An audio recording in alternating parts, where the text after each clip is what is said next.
There are two considerations. Yeah, definitely. You want to keep your costs down, but you also like, you just don't have room for it. When we were living in the tiny house, it was the rule pretty much was one thing in, one thing out. If I wanted to buy a new coat, I had to get rid of something because we only had so many hooks and you have so many hangers. So that was one thing I had to get my head around, but it was actually really freeing. Which it's just like any habit that you develop. You just practice, and once you get it down, it's just really nice. Not even thinking, like when you go into a store, you're not even like, this doesn't apply to me. Everything, all like the decoration-y stuff that you see at stores and the paintings and the tchotchkes and the fake plants, it just didn't apply to me because I literally just had no room. My house was designed and decorated as it is, and if I wanted to change something, everything would have to change. So I just didn't even want to go there. But when we first moved to New Zealand, that's when we got rid of the majority of our stuff. Luckily, I had only invested in like IKEA-ish type of furniture.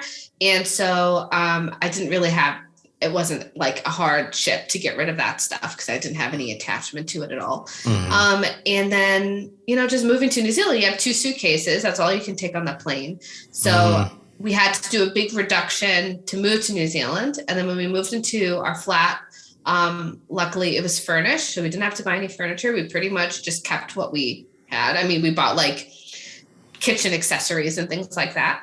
And then when we moved into the tiny house, we just took everything that we had from the flat. So it was mostly clothes, kitchen stuff. And we were just talking earlier about like cords and like electronics and stuff. And that was really it. So we were very fortunate. We didn't have to do like a huge purge in New Zealand. But people underestimate first of all, how long it's going to take. They overestimate how much money they'll make. Cause I'm sure you realize too, you're like, easily I got like thousands and thousands of dollars worth of stuff. But if you're in a time crunch, you can't get that money out right away. You know, if you're trying to sell your furniture, your bedding or whatever.